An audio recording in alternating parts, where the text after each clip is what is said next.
UBC, Université belgo-congolaise, a déjà ouvert ses portes à Kinshasa. Du nouveau maintenant, à côté des facultés déjà organisées, sciences sociales, économie et gestion, développement communautaire et environnemental, droit, l'UBC inaugure dès à présent une autre grande faculté, la faculté de santé publique. L'UBC est propriétaire des infrastructures qui permettent de maîtriser les outils et techniques de l'avenir. Une ferme agro-industrielle, une télévision moderne, une bibliothèque bien fournie, une salle d'informatique bien équipée, un cabinet d'assistance juridique, un hôpital performant avec un laboratoire d'analyse médicale. Tout cela pour faire de vous des cadres émergents. Avec ses professeurs visiteurs et maîtres de conférences, l'UBC octroie des bourses à ses lauréats et assure le suivi du cursus du 3e cycle à l'étranger. Inscription rue Louosi numéro 11 à 13 à Kassavobo. Téléphone 00243 81 60 00 634 00243 90 61 61 088. UBC, une œuvre signée ambassadeur Mathieu Bindi.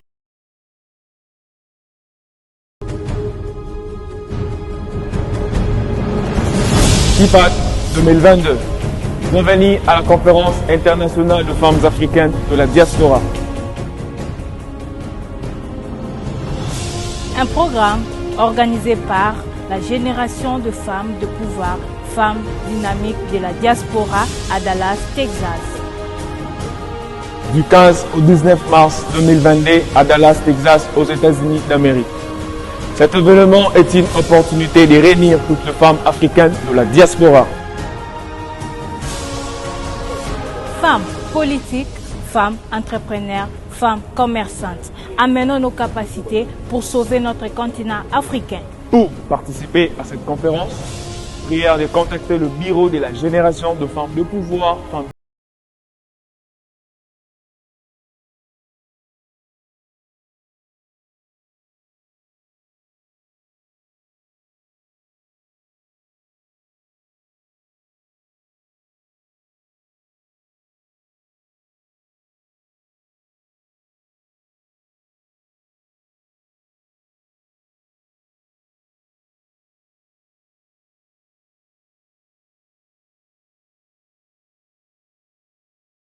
Bana Kinshasa, bana République démocratique du Congo mobimba, bonyo kwa mingi na masolo etali de douanement ya ba marchandise na bino, na mikili ya poto tope na bamboka misusu. Tala solution ya malonga, yango yo Arco Iris RDC, leader ya masolo, azali kobeta dada masolo etali ba fret, dédouanement multimodal, import-export, centrale d'achat, fret national en République démocratique du Congo, business facility, conseil en commerce extérieur, déménagement, emballage. Ozali na posa basalela yo fret par avion, tope fret maritime. Yaka awa basali kobeta yango dada. Na o etali bongo maritime basalaka bongo dédouanement ya ba conteneur, pe na o etali bongo groupage. Bazali bongo basé en Chine, Dubaï, pe Turquie. Kasi ya koyeba ezali ke na o etali dédouanement basalaka ngo partout au monde, ata obomami na mboka oyo butu akomaka te. Kasi Arco Iris RDC bakomaka kuna pe bakodédouanela yo ba marchandise na yo la ba qualité ya kitoko avec un service ya malonga, bajon ya malonga. Kasi ya koyeba ezali ke bazali na ba partenaire ya malonga oyo bazali na mikili ya poto to pe na bamboka nyonso, donc marchandise na yo ekokoma bisika oyo lingi na facilité nyonso po bango basalaka yango kitoko. Bokanisi esili jamais esila awa na kati Arco Iris bazali ko facilité bino na o etali bongo kosomba biloko to pe achat ya biloko nyonso oyo lingi na Chine, Chine, Dubaï pe Turquie olingi basalela ope ekoma awa oponi kaka tope na avion tope na nzela ya mai ekokoma kitoko ba condition kobanga na yo te olingi oyeba esika Arco Iris ezomi zwa papier na stylo okoma numéro oyo plus 243 84 68 38 480 tope lisusu plus 243 85 48 99 854. Hey, Arco Iris boyende ezala.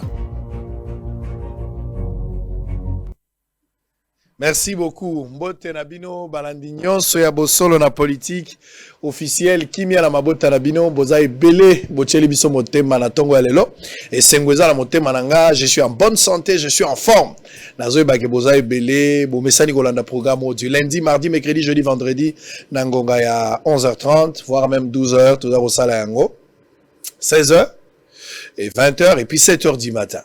Bozola na biso partout, bozali na Bunia, na Beni, na Butembo, bozala na Mbandaka, bozala na biso na Boende, na Basankusu, na Bikoro, bozala na Guadolite, na Pesi Binombote, batoza na awa na Limete, bozala na biso na Kingabwa, bozala na Lemba, na Rigini, bozala na biso na Matete, partout na Pesi Binombote, bozala na Istanbul, na Turquie, bozala na Brésil, na Sao Paulo, Pesi Binombote, bato baza na Belgique, na Allemagne, boza na Suisse, na Zurich, na Pesi Binombote. Espérons que ce matin, nous allons passer des moments excellents. Alors, lelo, nalinga ki to mekanan kota la moi makambo ebele parce que l'actualité politique, ils allaient évoluer à pas de tortue. Ça fait quelques jours.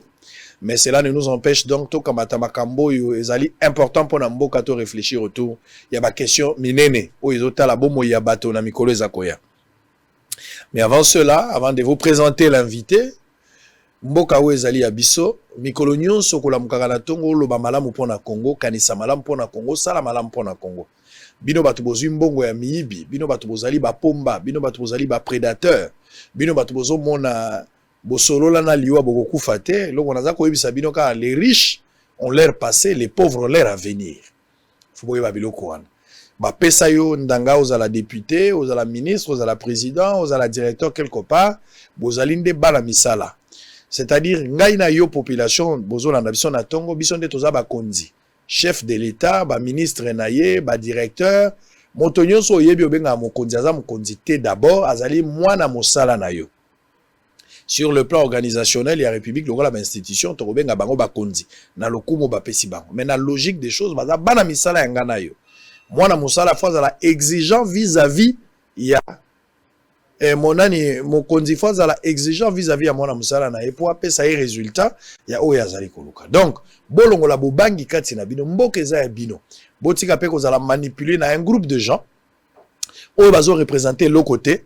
Kasi pona moi lipa na ebike nzale zali mais moi bon moto il faut ezala so bozala bon moto te e kosimba te ndenge naza koloba yango ezala ba âge musu esengaka moto azala flatteur te yo komona moto akomi 40 ans 50 ans 60 ans moto azala 30 ans moto asilisi université mazoko akozo continuer kozala flatteur moto nyonso asilisi université moto nyonso aleki 25 ans akoza sou flatteur te il faut azala moto akotala moto nelongi pe ayebisi makamo pourquoi ozo flatter le corbeau n'a jamais été joli babenga ebogar pour la fromage nous regardons nous en face disons des choses disons-nous des choses en face. Lobana makambo yo zo kanisa ko banga yete lobana ye aza loka osalo te lobana ye aza mutu sa mutu nana ko bikisa Congo yo ozana ajo Lumumba bikisa ka Congo ozana ajo Kasavu ba komaka président ozana ajo Joseph Kabila komaka président ozana ajo yo ba révolution minene ya monde salama bato bazo ezaki na ba ajo ozo banga nini joie d'este ya mboka na maboko natangela bino mayebisi avant to kota na essentiel et mission.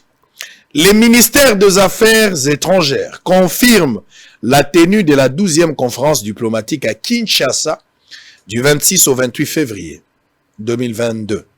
Enseignement supérieur et universitaire, pas de reprise de cours à l'IFASIC malgré la levée de la grève. Ituri, 18 présumés criminels à main armée arrêtés présentés au vice-gouverneur policier à Bunia. Ituri, 13 miliciens FPI tués dans des affrontements avec l'armée près de Bunia. En Ituri, La société civile demande l'implication de Félix Tshisekedi pour la libération des négociateurs de la présidence capturés par les miliciens Codeco. Pour le bel dossier, parce que bateau batindaki pour ba négocier na ba Codeco. Ba bima na zamba, ba mi pesa na makambo ya kimia bakangi bango, Codeco akangi bango. Ba lubanga wana bakangi bango. On va parler de ça tout à l'heure pour l'état de siège. Proche de Moïse Katumbi, Christophe Lutundula est favorable pour le second mandat de Félix Tshisekedi. Nos politiciens. Comment? Christophe Lutundula, proche de Moïse Katumbi, membre de l'ensemble pour la République.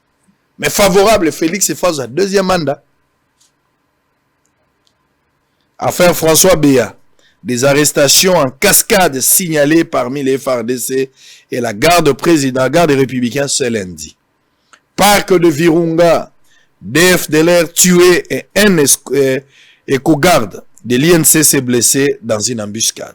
Sud Kivu, réhabilité par la Cour constitutionnelle, les gouverneurs Théo Ngouabije prêchent la paix et la cohésion sociale. Détournement de plus de 3 millions de dollars au NFF,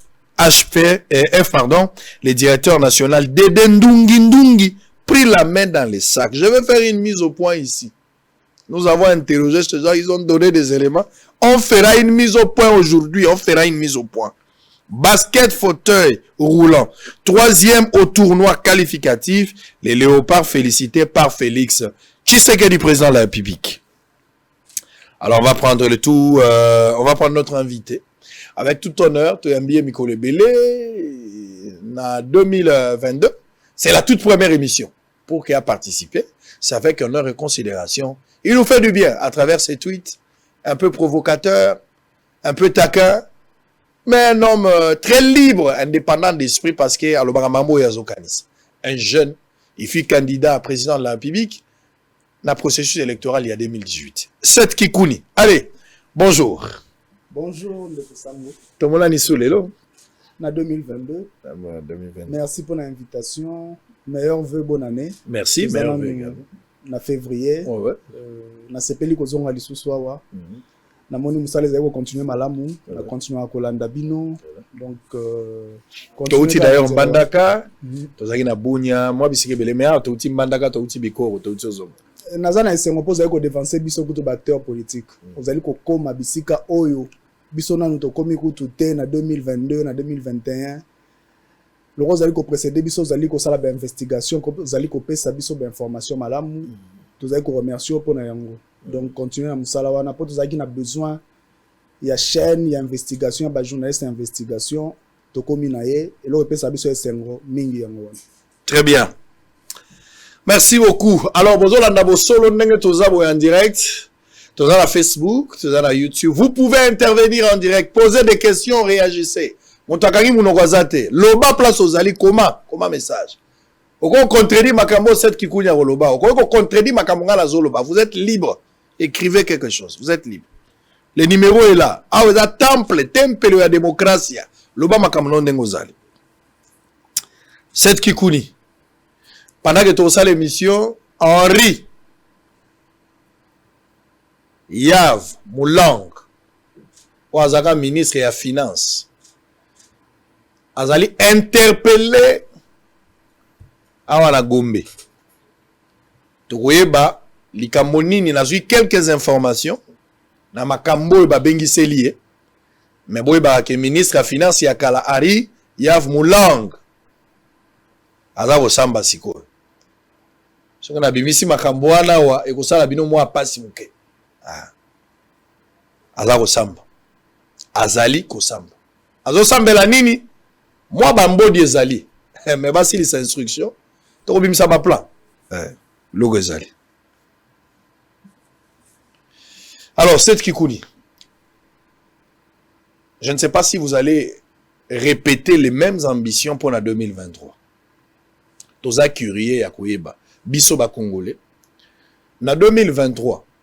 Ozoka na ko accompagner un candidat vu la situation politique actuelle ou bien au ko affronter les sous ba Congolais yomoko pour qu'on mette sous confiance. Quelle est l'ambition de 2023 alors que tous s'approcher vers les élections? D'abord, je dois avouer que Nazali ko garder ba ambition na ngai. Pour tant na kotaki politique pour na ko zwa pouvoir et puis na diriger mboka oyo. Nazali na ba option ebele parce que naza quand même acteur politique moko ya qualité ebele. Nazali ba classe malamu ebele na bisika malamu et puis naza entrepreneur. Cela veut dire que na ki na makoki ya ngai moko pour ka ko permettre ngai na frapper na n'importe quelle poste balinga ko yambanga malamu. Mais na yaki na moi révolte moko na moi kanda moko par rapport à makambo ezali ko leka na mboka na biso na yaki na projet de société moko bien spécifique eza projet moko oyo na tekaki malamu parce que naza na batu oyo na kati ya Congo mobimbati na diaspora balandaka ngai basutenaka ngai balingaka bayeba mingi sur makambo tozali kosala donc nakoki ko décevoir batu wana te. C'est vrai que toza na moya ya campagne te tokoki ko déclarer candidature na moment oyo te. Mais indice nazali ko pesa ka rezali que je conserve mes ambitions ya ko diriger mboka oyo pona na touche ya sika touche ona no bomona te touche ona no esalama te na mboka oyo ko créer moi rupture moko boye moi changement moko boye moi révolution moko boye mentale oyo ko mboka na biso moi mosika na ko tester yango na raisonnement na yo na ko tester yango tout à l'heure na ba ambition na ko pesa moi quelques points on verra. Na ba plan na yo zala ki nango comment vous pouvez sauver les meubles. On va parler de ça. Mais au lobby que vous continuez aux ambitions, bon, tout peut se jouer dans la politique peut-être en 2023 au comme à la niveau zaki na ambition mais par rapport à ba intérêt au tali vous allez peut-être vous mettre ensemble parce que ça fait un bon bout de temps. Bato belé na réseaux sociaux, bato belé na vécu quotidien na biso, ba komi ko mona pe ko considérer au mingi le la communicateur ya Fayulu.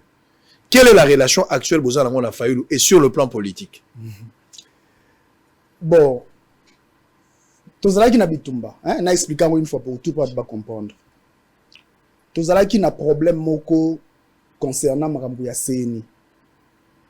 Makambo ba réforme électorale na makambo ya Kadima, on a bengaka mingi cousin. Il fallait tout résoudre problème wana.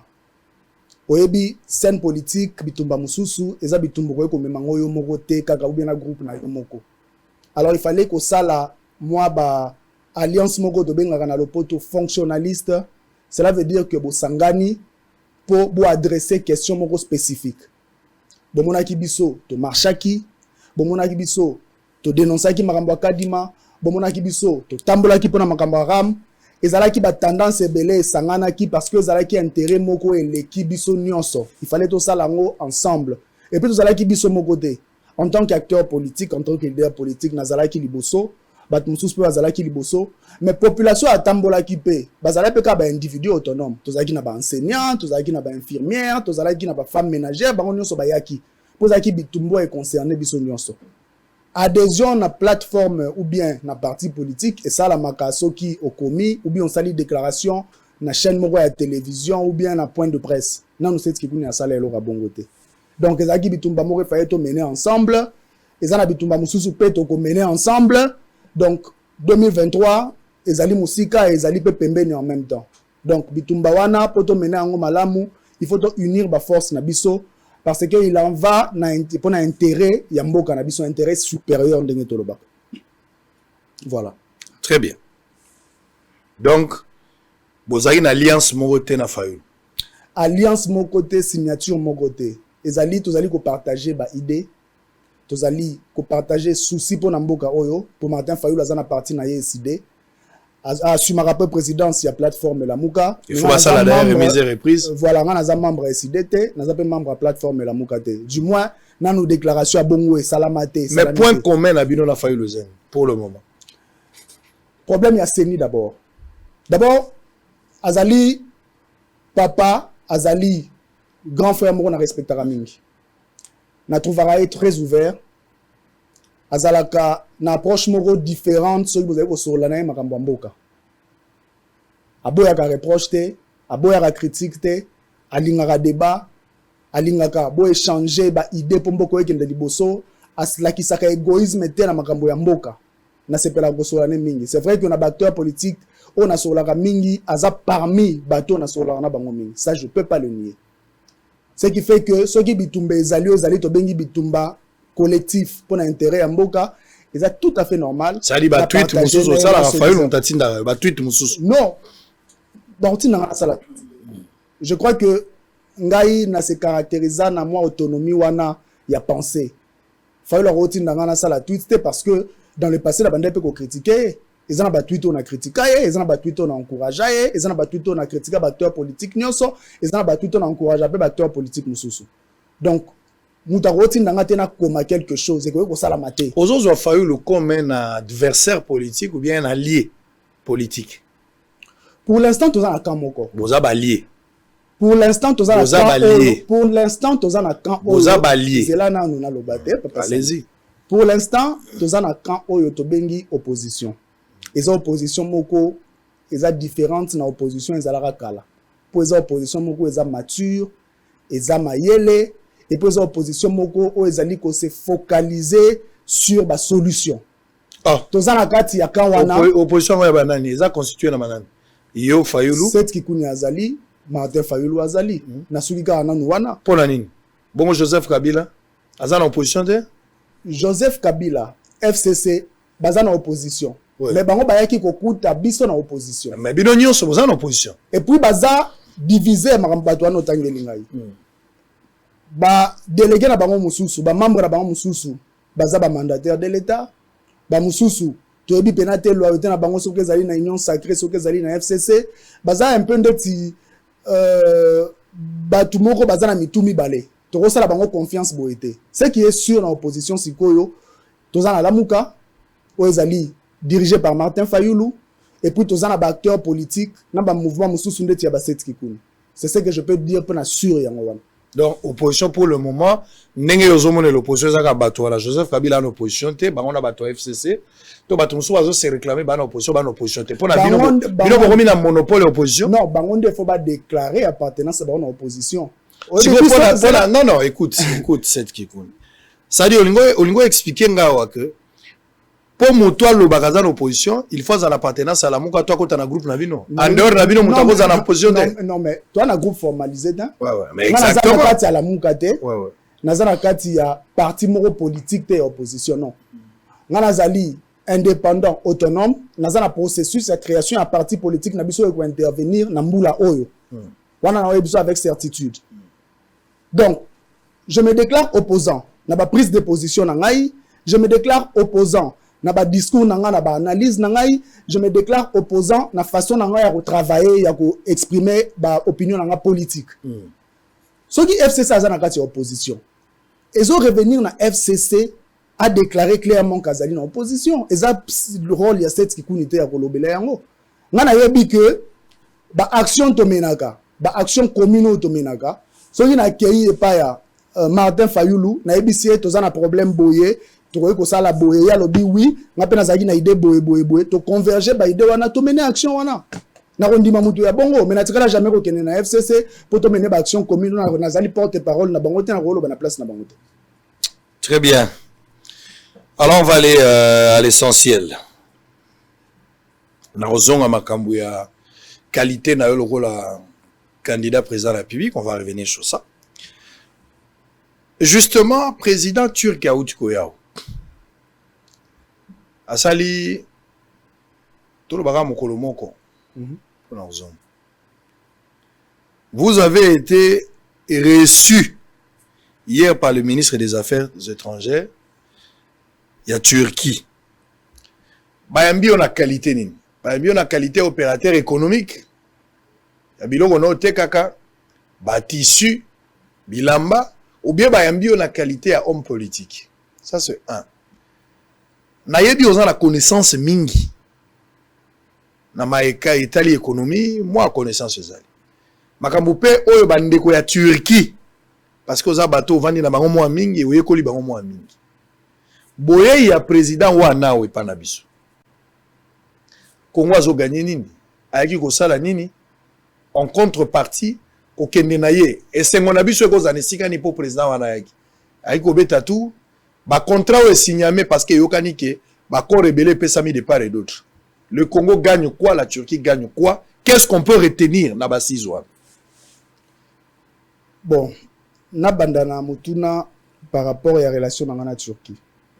Na beta li solo moi mingi nazali ko répéter yango pour na bateau lem soso ba yokate. Ngata na silisi classe na 2001. Na sisi na ba point ebele. Na examen d'état ba sali saka na mboko.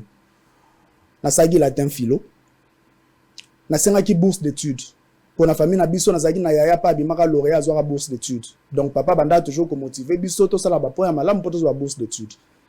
Et tombaki que tous na époque ya Laurent Désiré Kabila avant Babomaye à ça moi système moko boye les meilleurs étudiants bande obtenir ba bourse d'études. Donc j'ai été sélectionné pour na kende kutanga bourse bimaki ezalaki bourse ya Turquie. Dans na longwe Congo na 2001 na kei kutanga na Turquie. Na komi kuna na yekoli langue na koti université mais na kotaki université ya pamba te. Na kotaki na meilleure faculté ya sciences politiques ya Turquie. Là où on forme 90% il y a des politiciens turcs na ba diplomate turc. Et ça université moko ya pasi où il faut tanga na langue turque comme on français en anglais. Ankara université faculté de sciences politiques créée en 1876. Dans une université à Kala traditionnelle, il y a gauche un peu communiste mais eza makasi et formé penza. Donc l'ambassadeur ne se mona ba circuler kawa ba politicien belato ba yaki wana tout ça ba ta université moko. Quand on a silisi avec distinction les sous. Turquie a décidé qu'on peut s'en bourse à maîtrise. Nazaki premier congolais ou a skende ko sala deuxième cycle après premier cycle. Na sali maîtrise na sisi na ba point likolo makasi nde ba ko peut s'en bourse à doctorat kaka bango. Ce qui fait que passage na Turquie et umelaki et salaki 11 à 12 ans. Na tisaki ba relation ya bien. Nazana ba camarade belé baza ba diplomate ba misusu lelo ba comme ba niveau ba comme presque ba ambassadeur nazana ba misusu ba comme ba ministre baza ba député baza partout na Turquie wana.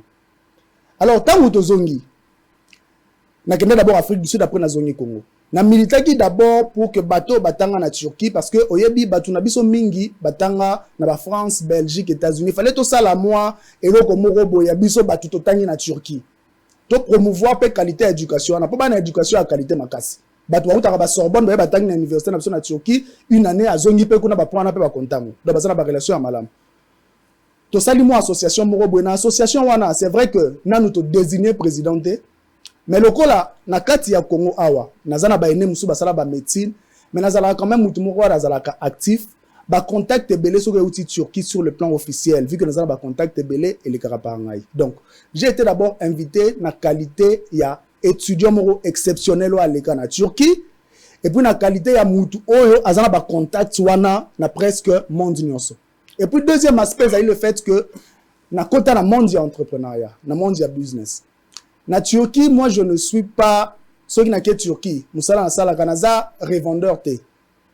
Cela veut dire que je n'achète pas pour venir revendre na marché à consommation té na marché à production. Ça veut dire que entreprise nangai eza entreprise moko oyo et produisera à partir de la Turquie. Tout ça na marque. Ezate que nazozwa marque ya muto mbona yote kanon. Et na tout ça na marque eza patenté. Donc au pirata ngote au kosela ngote kanga na kosela. Et puis à partir de la Turquie tout est krango partout.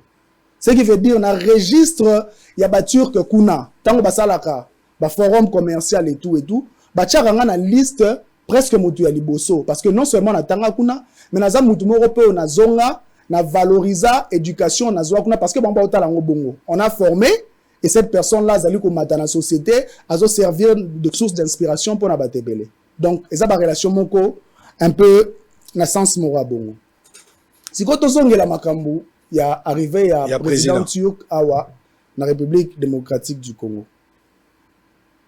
Avant d'aborder il faut le la diplomatie à Fachi en général pour les Cameroun particulier. Pour les gens comme mituna ba comme une euphorie ba comme ko sepela ba investisseur ba président turc ba oh les ablo il faut tout expliquer.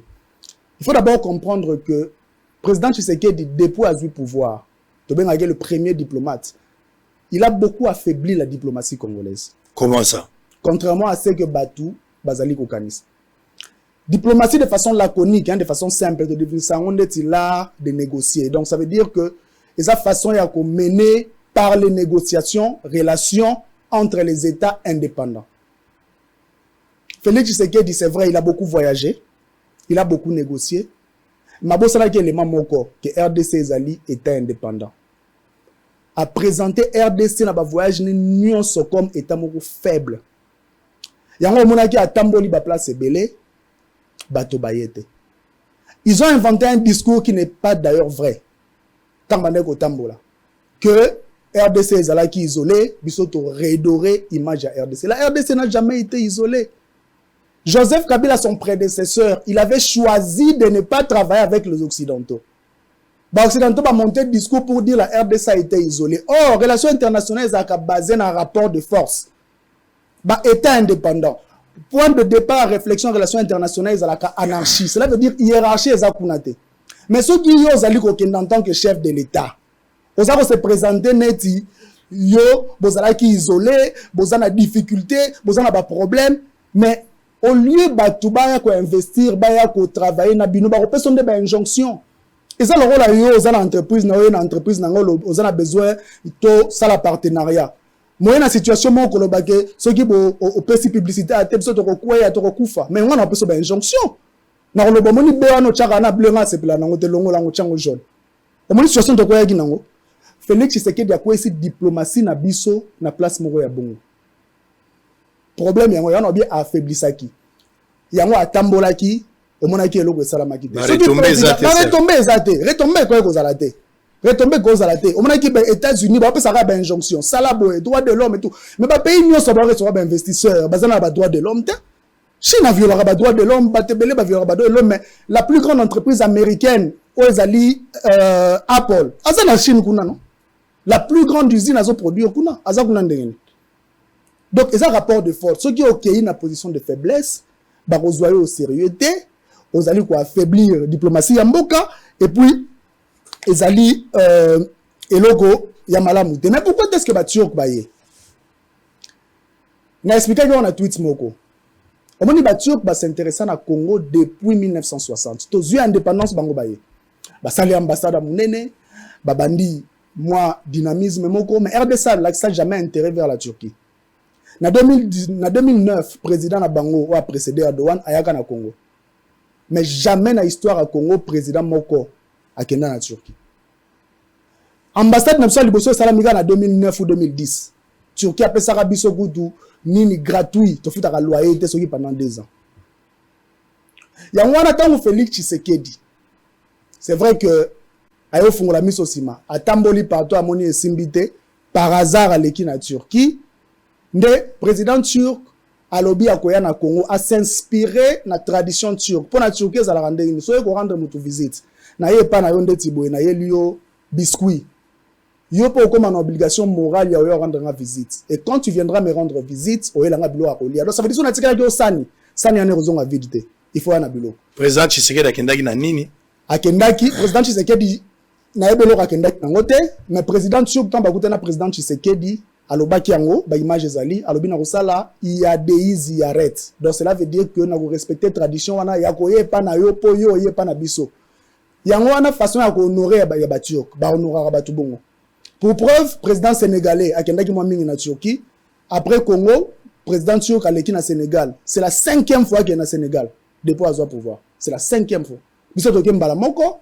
aye mbala moko alobaki na kosala iadeizi arrête donc cela veut dire na koya ko honorer bino pour bino boino mais qu'est-ce qu'il amène à part qu'on honorer aye d'abord na ba vaccin 100 000 doses Turcovac ba vaccin produit par les Turcs c'est un cadeau et puis aye na 300 grandes entreprises c'est vrai que le bagarre a 300 investisseurs mais moi je vis en Turquie je travaille en Turquie j'ai vécu en Turquie pardon na travaillé dans le monde des affaires na Turquie na yebi qualité d'entreprise aye nango ba entreprise wana o eza na chiffre d'affaires ya mukie eza $1 milliard. Donc il y a 300 grandes entreprises qui valent à peu près $500 milliards et là rien en et ça est belé 500 milliards c'est des méga entreprises au bazan ba chiffre d'affaires makasi bazan expertise ya makasi et puis na kati ya paquet na yepe na ba cadeau alobi to sala centre financier eza na biloko mususu oyo RDC a refuta te donc ça veut dire ça cadeau ba turc ba ko sala yango ayena on a sens abon na lobby que centre financier c'est quoi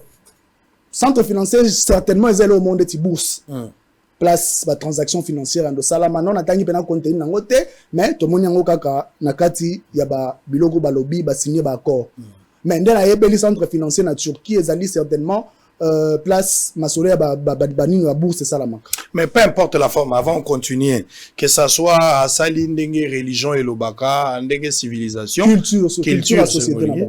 Mais je pense qu'il y a la loi d'action et de réaction. Si Félix Tshisekedi n'avait pas posé le premier acte, président turc a été.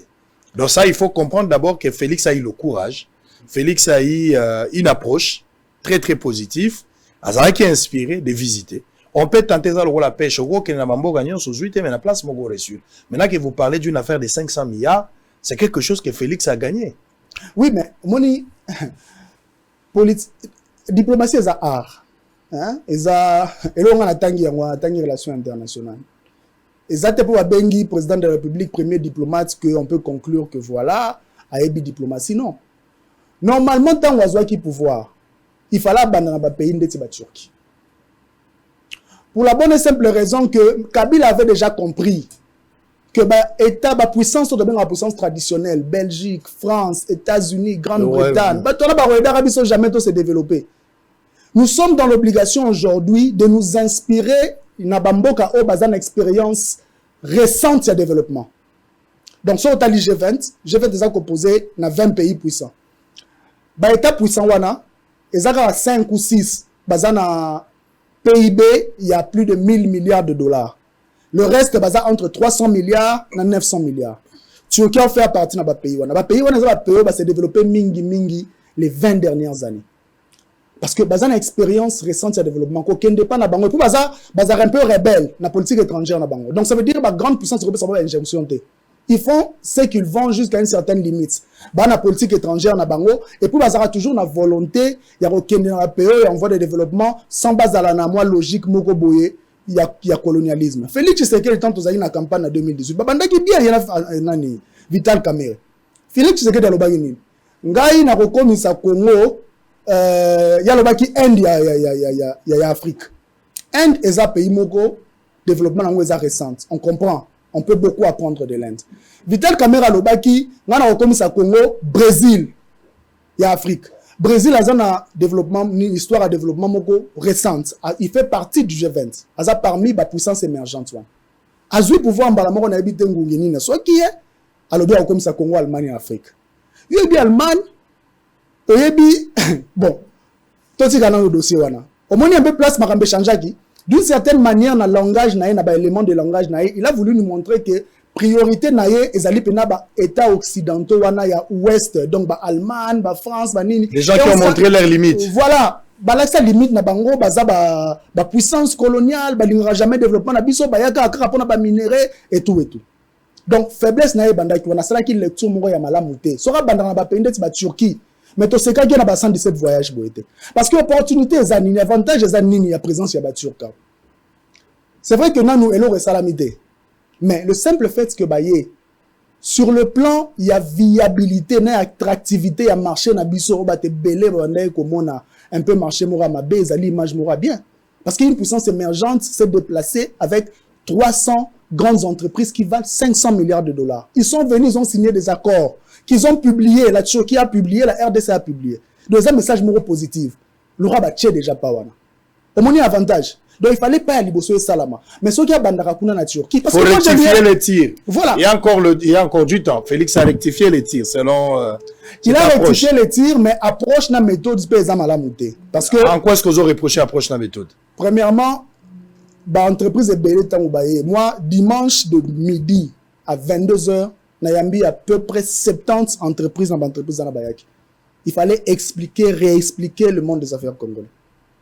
Félix Tshisekedi akendaki na Turquie atenaki discours na ye neti étranger neti mutayebi Turquie malamu te neti chef de l'État ça peut se comprendre mais ça na biloko muso akaya kosala en amont pour ekaya kosala que biso to bénéficier beaucoup plus na Turquie parce que jusque là c'est vrai que ba accord est signé mais eza na elo mo tozali kobosana batu nyonso bazali koya bazali ko considérer RDC neti kaka marché à consommation. Et ce n'est pas une bonne chose pour notre économie. Président, vice-président Kenya dans la campagne, on a qui maramba lobaki. pour ça qui tolé ba tunyo so ba siliki et tout. En réalité so rosa Kenya président la bagi lora mabeta so tchena ogolati sapato ya ki Kenya. Alors bagi nini? Alors bi il s'adresse aux agriculteurs aux éleveurs. Alors vous allez produire miliki et belé. Vous allez poler la bino. Ils ont tellement belé zali ko pola po ba Kenya ba o melanio sauté. Mais toi on a voisin mo waza 90 millions d'habitants. Azata na ngombe mo roté. Moi je vais trouver un marché pour vous là-bas. C'est ce qu'il a dit non? Mais il y a bisanga Félix Tshisekedi dans la salle de voyage n'nyonso. Parce qu'aujourd'hui dans le monde des affaires, ils ont la production locale thème des eaux comptés. Ce qui compte c'est la nationalité du capital. Félix Tshisekedi a voyagé dans investisseur nini pour trouver le bango marché ailleurs. Pour échanger ça là. Échange fait ça là non? Les lobbies ont rebellé les cher pour nani. Bateau ego Dubaï ou bien outil Turquie. Et il y a des conteneurs, 100 conteneurs ba congolais ba importer. Et côté ba évacuer ba marchandises. Ba foutu $7,000. Autour de foutu $7,000 pour nani. Ba ebisio c'est parce que tant que ya rakuna conteneur wana ils ont vide. Donc cela veut dire que bazo taxer bino doublement. Pour nani pour ba osa la carburant. Est-ce que Congo zana est loko et rogo sur le marché turc? Est-ce que Félix Tshisekedi tanga zala ki na Erdogan kuna? Après qu'on négocie moi par mois à marché pour produire localement. Sénégal a tindi et bategara mingi na marché mondial. Pambi lo bategara mingi za nguba. Nguba ba conteneur ebima. Est-ce que vous avez voté nguba na Turquie? Il suffisait pour lui de dire aux Turcs que voilà, abo produire nguba te. Mais bien de produire nguba belé. Na marché na bino bo limiter importation nguba ou au Brésil par exemple, boti que la biso moi voilà, de sorte que entrepreneur congolais pas trouver marché koto. Ba autant ba kendaka, au monara ba balati ba costume cher, ba chaussures ba vimba ina ba kit, ba conseiller. Ba homme d'affaires ba kendaka te. Il pouvait faire ça dans tous les pays où il était parti parce que c'est possible. Lelo, on appelle ça exemple à Monde Textile parce que na zana textile. Hugo Boss c'est une grande marque mais Hugo Boss ne produit pas na Allemagne. Nike, marque américaine, Nike, bah, chaussures Nebela produisent en États-Unis. iPhone a produit en États-Unis. Zara a produit forcément en Espagne. Bazali ba pays musu pesa bazali ko produire, bazali ko distribuer à partir de kuna bazali ko te quand on peut na ba marché on a développé pour que ba homme d'affaires na ba entrepreneur ba comme makasi. Nous aussi on peut le faire. Torozana entrepreneur mo azo produire na Kenya. Ceux qui va négociation salami en amont pour appeler ça espace ya ko sala makambo na pe ya ko teka. Donc ça veut dire ba sali ba accord mo préférentiel pour permettre congolais à comme riche parce que quand il avait dit qu'il va faire des millionnaires congolais, nous on espérait que Rosala bongo. Toi nous c'est la topé ça parce qu'on n'a pas des infrastructures. Toi on a courante, toi on a banzela de soto zélé on est là. Mais pourquoi ne pas créer les entrepreneurs wana espace na bamboka wana. Pour difficulté na so ko makala misu ko kamona rapatrier mbongo, mais c'est aussi possible. Parce qu'on a beaucoup d'étrangers qui travaillent aussi, c'est qui rapatrient l'argent dans leur pays. Et recompte un pays ben bango, mais d'une certaine manière. Alors, à l'heure actuelle, qu'est-ce qu'il faut faire pour essayer de sauver le meuble? Parce que déjà 500 milliards et en lobby, bah pe simbongote mais qui qualifie quantifier bah chiffre d'affaires et à bateau bah le roi d'entreprise et ça makasi. D'abord tant va travailler main d'œuvre locale paye au salama de vous permettre un peu bah congolais moi misala et fungwa. Mais pour encadrer ces histoires, l'intelligence aux alentours, dans ma état d'économie, de tout ce que vous avez appris en Turquie, tout ça. Dans Monique, bah, consultant qui était, apparemment, vous n'avez pas été consulté. Heureusement que vous avez été sur le Turc, Ndambo Baye qui doit investir pour convaincre Bango. Mais ici, qu'est-ce que nous pouvons mettre comme mécanisme justement pour que l'oko ait raté? Totigali n'a eu une année pour la Félix Tshisekedi, ceux qui m'a prononcé en 2023, Ndenge Batounas pas exigé comme lever l'esprit à la Constitution. Comment faire pour sauver les meubles dans cette histoire? D'abord, préalable les ébélés. Pour la bâture, bazali koya. Système administratif, na cadre légal, na biso pour les investissements, ils ont la mise en épreuve. Il faut d'abord tout le moyen, il y a quoi accélérer sous la réforme wana. Pour les alater, Moutoya qui a un investissement 60 millions de dollars, ou qui ministre moko bien dircap, a 5 millions de dollars pour la signature. Il faut éviter déjà de l'eau.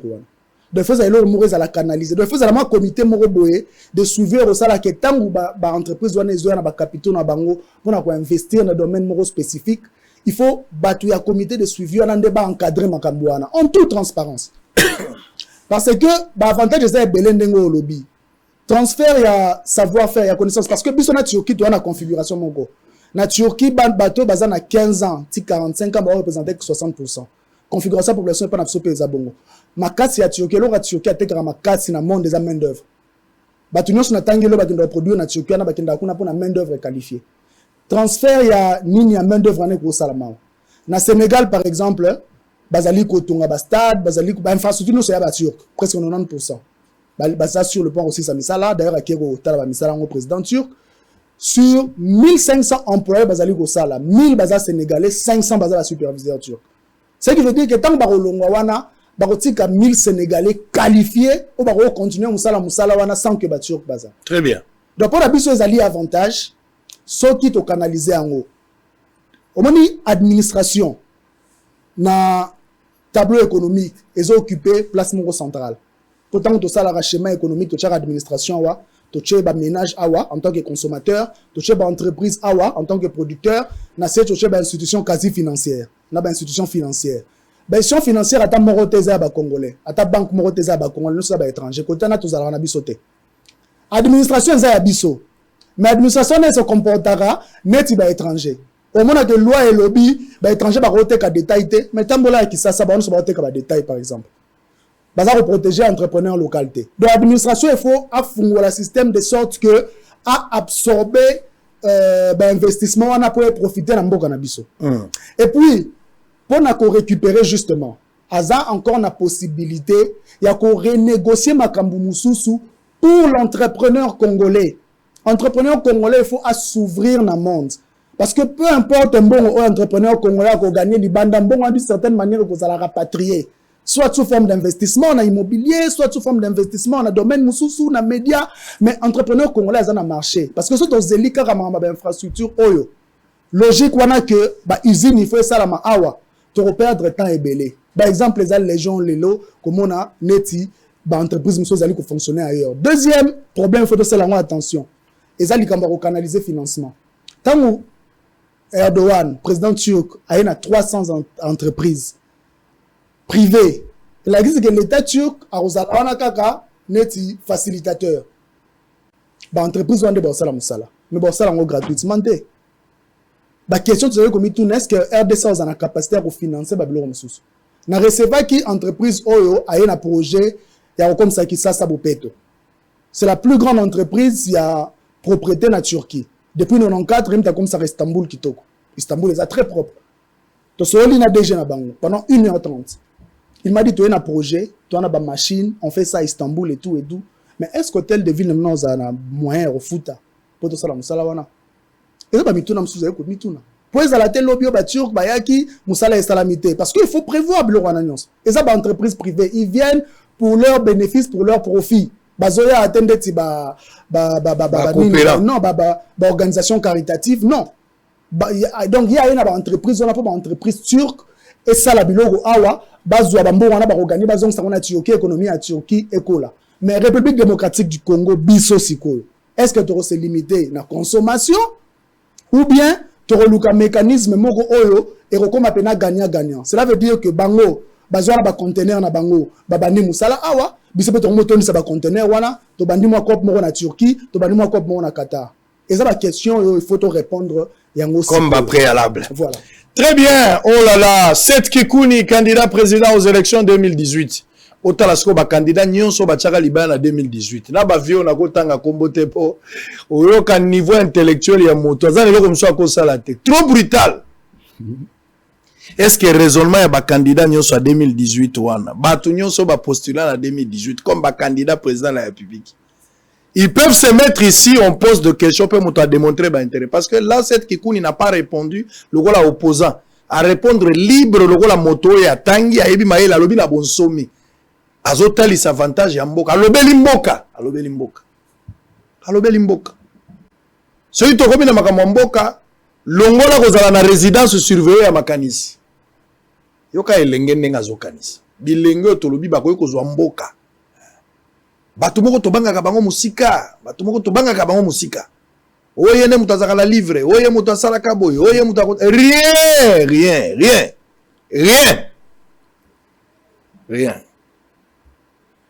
Na yeba kisa, eloko lobe eza malamu mingi parce que eza important quoi insister. Opposition to sala ngona kati ya mboka par rapport ya méthode.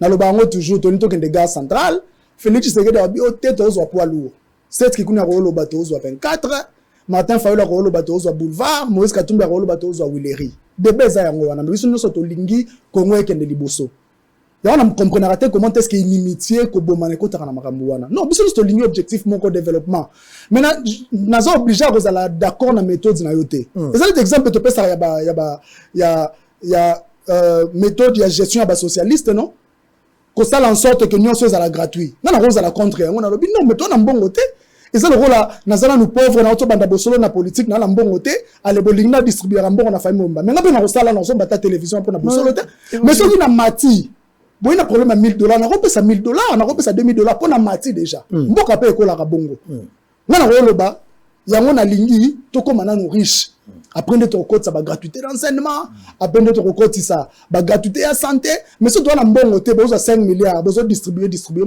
très bien il y a des problèmes qu'il faut résoudre à court terme à long terme et à moyen terme makambo c'est à lobia est-ce que va conseiller besoin big na papier parce que le président a reçu homologue na ya babani au solo là bokangi ba photo tout ça j'étais là quand le président a reçu moi aussi j'étais là-bas mais si on te demande seulement de reprendre de nous faire le compte rendu de nous expliquer le pourquoi le président est venu. Est-ce qu'on a aujourd'hui un papier au commis maïlo muninga comité muninga utikoloba comment la papier qu'on a sonité aux a souvenir ni la présidence depuis comment conseiller à part ma photo na plaque aux oua aux a souvenir tu as aidé le président en quoi en tant que conseiller tu as aidé le président en quoi est-ce que tu as été utile pour la présidence pour la République démocratique du Congo aux a qui ba okaniso na nini à part la transformation personnelle. On va prendre quelques éléments, on va se retrouver après pour continuer. Les travailleurs congolais chassés à l'hôpital du cinquantenaire de Kinshasa depuis 2017 sont montés au créneau pour réclamer leur paiement de 2 mois d'aéré, des salaires ainsi que leur de compte final auprès de l'Indien Padiyat Ranman, gestionnaire de cet établissement sanitaire géré en partenariat public-privé. Moto abetaka mwana mwasi ombata si abetaka mwana mwasi wana mbata docteur o na lakisaka ape docteur bayoka na kana bango docteur atika ngana défaut omoni ke moto na yo docteur moto bobongisaka na yo omoni susu makambo asali bali ko futa bato mbongo te ba congolais bobengani bango lokola bambwa siko bazo senga mbongo na bango depuis 2000 bozo futa bango bo futa mbongo na bango bo futa mbongo na bango bo silani na moto silana na ye même moi si so bokabwani bazo ngisaka ba photo zongisa biloko kabela ye soki yo pe akozongisa zongisa bon lelo pe makambo évoluer tokoma opesa bakabelo so bokabwana bolingo mosa kozongisa ni ponyo sto investir na suki na kalandeza kama album ozo pesa mwa lipapa zongisa Alphonse Ngoïka Sanji mobilise à base à Mbujimai invite à voter massivement les Félix Tshisekedi aux prochaines élections. Batuna Batu Babandiko s'est prononcé déjà. Pourquoi Jean-Pierre Bemba s'est prononcé Tétisiko? Il est de l'Union sacrée. Pourquoi Moïse Katumbi, qui est aussi de l'Union sacrée, jusqu'à présent, là, on s'est prononcé en faveur ou en défaveur de Félix Tshisekedi? Est-ce qu'ils attendent le moment ou bien ils ont candidat en 2023? Parce que Bahati s'est prononcé. Parce que Mbosso s'est prononcé. Bangoïka Sanji Bango quelques mouvements s'est prononcé. Mais pourquoi Bemba? Na utagi en Équateur, na visibino que la Mouka. Depuis l'élection de 2018. Jean-Pierre Bemba porta ki bango nyonso na ba Moïse Katumbi porta ki Fayulu le ko la candidat na bango commun. Donc na Équateur wana bato ba votaka Fayulu pona bango message muso e komi na noté pona bango message e komi na noté ya foni batika le ben na Fayulu na mituna bango. Ça dit pour la kobongo la faut bato ba se prononcer pour changer ba donner sur place. Ceux qui va changer te donner exact yango moni la muka zo contrôler tilelo na Équateur. Et surtout que Bokamati gouverneur moko we azalaka la PPRD. Ye ayi ko koma isusu asko akoti lisu na IDPS. Botala ndeni bo sala. Ba élection zo kende minute tira ya kotanga ko pa ko kota na sa ifora. Foko bongama. Istem Bandaka un repère pour les établissements supérieurs de l'Équateur. Un élément aussi, visite de la pierre symbolisant la ligne Équateur dans la ville de Mbandaka. La kendaki ngamoko kuna. Bokomona bana ya mikie na tongo so bana balingi ba kende classe bakota na ibale tango biso bana bavandi awa ba Yohan Maurice bazo sukola il fait froid, donnez-moi un peu de l'eau chaude. Mais moi, la wana lingi l'eau chaude. Te poisa la choix te. Moi, on a kitaka na ibala. Sokoli na ibale. Alati uniforme ke classe. Na poko pe avala na kiti su na ibale. Basala ka salité wana, ba belaka mai wana. Vina bango nyo soka wana. Et puis congolais. Ceux qui sont déplacés à l'intérieur et pas na bino. Sangwa eko boba bino te. Sangwa eko salisa bino. Bozo ba nesika kura ezate. Mai ezate boza ne lokote. Moto ayeko tombola mongongo pona ko salisa bino bolobi ka eko bomba bino. O eza complexe à supériorité. C'est être un pauvre orgueilleux, vous souffrez. Soit tout ça la moto ezo salate. Mai ezate kura ezate. Bato ba vivre le roi na zamba. Mais ba lobeli bino yango lobi te pourquoi lobi to ndibi ke to zanga na lobate. Vous êtes un pauvre orgueilleux. Allez, on se retrouve après, on va continuer avec cette Kikoun. À tout à l'heure. Nous sommes des ex-cadres et agents de l'hôpital psychiatrique. Pendant, nous avons travaillé dès le début, dès l'ouverture de l'hôpital, jusqu'en 2016, quand le gestionnaire indien a décidé de nous chasser unilatéralement. Il a chassé tout le monde, médecins, infirmiers, personnel administratif, tout le monde. Plus de 250 personnes. Nous avons fait des démarches qui n'ont pas abouti. Mais maintenant qu'il y a l'état des droits, sous l'impulsion du chef de l'État, Félix Tshisekedi Tshilombo, nous avons dit nous recommençons les démarches. Et voilà, ça a abouti, nous sommes allés à l'inspection générale du travail. On nous a donné raison, l'autre partie est venue une seule fois, et après, ils ont séché. L'inspection générale du travail a fait le PV de non-conciliation. Voilà, c'est comme ça que nous sommes venus au tribunal. Alors, nous avons subi des préjudices importants. Il y a des mariages disloqués. Il y a parmi nous des gens qui sont rentrés au village par manque de travail. Il y a eu des cas de décès. Les enfants n'étudient pas. Et parmi nous, il y a 95% qui sont au chômage forcé. Donc nous voulons que, comme il y a l'état des droits aujourd'hui, nous voulons que les droits soient dits et que nous puissions rentrer dans nos droits le plus vite possible parce que nous ne travaillons pas. Voilà. Donc, nous voulons que les tribunaux visent les droits et les bons droits et que tout le monde nous entende. Dans le cadre de ces vacances parlementaires, le député national Alphonse Moïka Sanji s'est rendu dans son fief électoral dans la ville de Mbuji-Mayi, dans la province du Kasaï oriental. Le surnommé Tchobécha a été accueilli avec pompe par une base acquise à sa cause. Femmes, jeunes, vieux et enfants, tous mobilisés comme un seul homme pour accueillir leur leader incontesté, venu pour écouter les desiderata de sa base. Alphonse Moïka Sanji n'a pas gardé sa langue dans la poche. Il a commencé par demander à son électorat de soutenir les institutions du pays, avec en tête le président de la République.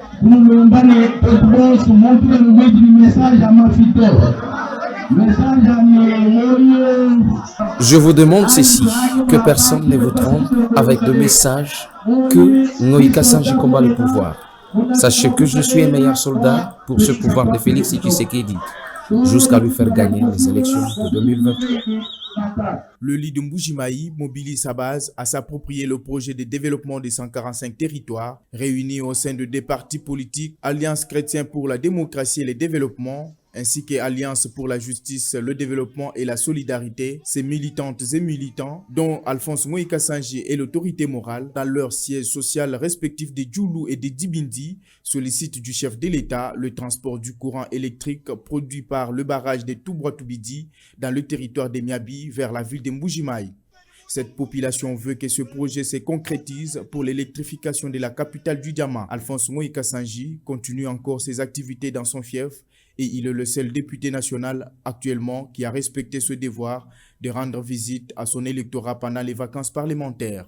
L'équipe de Bossolo TV, sous la conduite de son directeur général, Israël Mutombo, s'est rendue à la pierre symbolisant la ligne équateur. Arrivé sur ces sites, le constat est plus que décevant, d'autant plus qu'aucun service étatique n'est installé à cet endroit en vue d'assurer le tourisme, ni moins encore veiller sur la protection de cette pierre historique posée depuis 1830 par Henri Morton Stanley. Heureusement, ces citoyens congolais de bonne foi s'est installé ici personnellement pour assurer le contrôle de cet endroit. Au regard de ces gestes de bravoure posés par ses concitoyens, le directeur général du groupe de presse Bossolo s'est échangé avec lui afin d'avoir certains détails sur ces sites. Ibanga oyo tobengi yango pierre symbolique.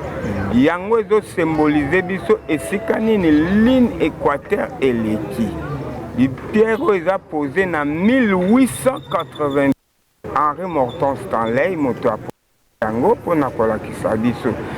Dans la latitude et la longitude. Pour tout ça, dans Paul Sud. La longitude est comme 0,18 degrés. Latitude de Liboso à Libanga est toujours 0,0. Ndetino ya tiaki yango. Pona kolakisa mondelo. Kape kotala yango. Site touristique. Site touristique malgré ça abandonné. Pour s'imprégner de la vraie réalité sur ces sites, Israël Mutombo et son équipe sont descendus jusqu'au port.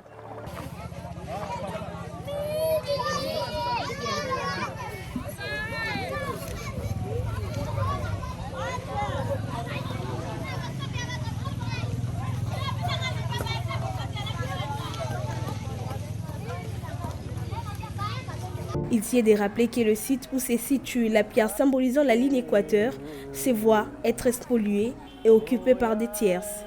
Au ministre du Tourisme d'ouvrir l'œil sur ces sites car ils constituent un patrimoine de la RDC qui nécessite un entretien permanent.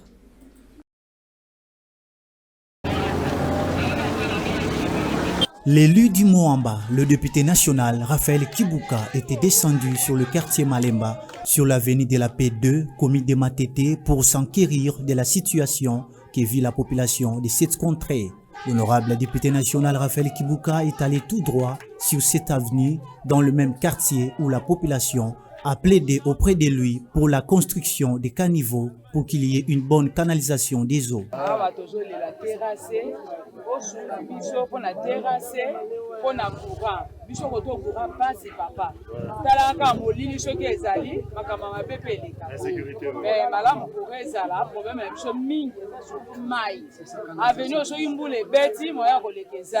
Avec une oreille attentive, le député national Raphaël Kibuka a promis de transmettre fidèlement leurs doléances auprès des autorités urbaines dans un bref délai. La pesi bino maloba na okomisa ngo pa ya bakonzi ya ville na okomisa ngo pa ya bakonzi ya likolo po basala biso ba dodan soki dodan eko umela eko za 2 semaines te dodan vraiment il faut tomber alors pona mai o ezo longwa kotoyo o ezo fita ezo que inonde banda kuna bino to so appela baninga ya OVD ba meka kotala ndeni ba ko tonga terrasse ko canaliser mai ala zali porte parole na bino na ko bunda makasi na kolala kaka pongi soki ba répondre na makasi. La mauvaise construction des caniveaux et le manque de stratégie en ce qui concerne surtout l'agrandissement des 10 caniveaux de ces nouveaux macadams par les ingénieurs chinois seraient à la base de ces drames.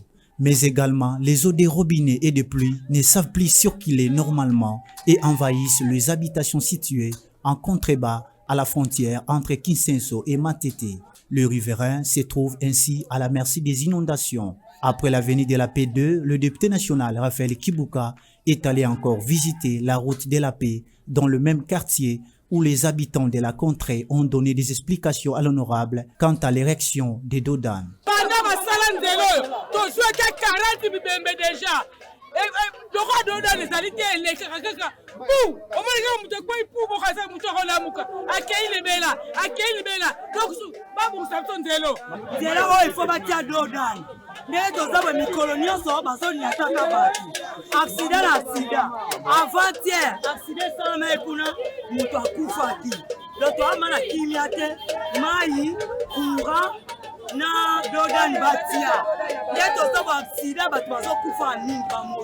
L'infatigable député national Raphaël Kibuka, qui passe toutes ses vacances proches de sa base, ne joue coûte que coûte par résoudre le problème de son électorat. UBC, Université belgo-congolaise, a déjà ouvert ses portes à Kinshasa. Dit nouveau maintenant, à côté des facultés déjà organisées, sciences sociales, économie et gestion, développement communautaire et environnemental, droit, l'UBC inaugure dès à présent une autre grande faculté, la faculté de santé publique. L'UBC est propriétaire des infrastructures qui permettent de maîtriser les outils et techniques de l'avenir. Une ferme agro-industrielle, une télévision moderne, une bibliothèque bien fournie, une salle d'informatique bien équipée, un cabinet d'assistance juridique, un hôpital performant avec un laboratoire d'analyse médicale. Tout cela pour faire de vous des cadres émergents. Avec ses professeurs visiteurs et maîtres de conférences, l'UBC octroie des bourses à ses lauréats et assure le suivi du cursus du 3e cycle à l'étranger. Inscription rue Louosi numéro 11 à 13 à Kassavobo. Téléphone 00243 81 60 00 634 00243 90 61 61 088. UPC, une œuvre signée ambassadeur Mathieu Mobindi.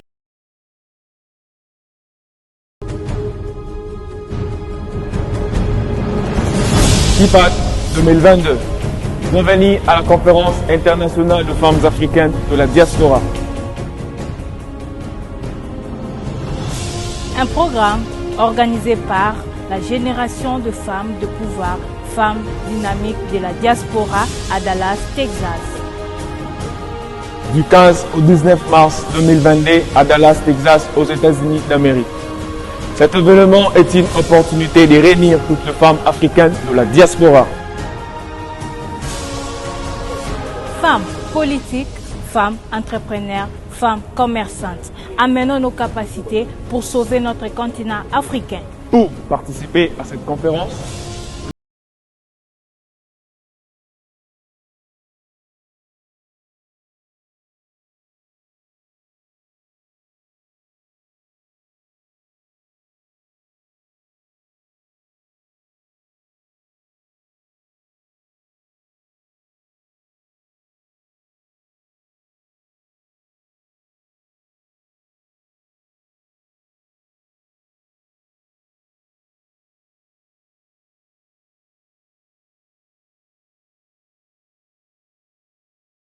Bana Kinshasa, bana République démocratique du Congo mobimba bonyokwa mingi na masolo etali dédouanement ya ba marchandise na bino na mikili ya poto to pe na bamboka misusu. Tala solution ya malonga yango yo Arco Iris RDC leader ya masolo azali kobeta dada masolo etali ba fret dédouanement multimodal import export centrale d'achat fret national en République démocratique du Congo business facility conseil en commerce extérieur déménagement emballage. Ozali na posa basalela yo fret par avion to pe fret maritime yaka awa bazali kobeta yango dada. Na o etali bongo maritime basalaka bongo dédouanement ya ba conteneur pe na o etali bongo groupage bazali bongo basé en Chine, Dubaï pe Turquie kasi ya koyeba ezali ke na o etali dédouanement basalaka yango partout au monde ata obomami na mboka oyo butu akomaka te kasi Arco Iris RDC bakomaka kuna pe bakodédouanela yo ba marchandise na yo la ba qualité ya kitoko avec un service ya malonga bazo ya malonga kasi ya koyeba ezali ke bazali na ba partenaire ya malonga oyo bazali na mikili ya poto to pe na bamboka nyonso donc marchandise na yo ekokoma bisika oyo lingi na facilité nyonso po bango basalaka yango kitoko bokanisi esili jamais esila awa na kati Arco Iris bazali ko facilité bino na oyo etali bongo kosomba biloko to pe achat ya biloko nyonso oyo lingi na Chine, Dubaï pe Turquie olingi basalela yo pe ekoma awa oponi kaka to pe na avion to pe na nzela ya mai ekokoma kitoko ba condition kobanga na yo te olingi oyeba esika Arco Iris ezomi zwa papier na stylo okoma numéro oyo plus 243 84 68 38 480 to pe lisusu plus 243 85 48 99 854. Hey, Arco Iris boyende ezala.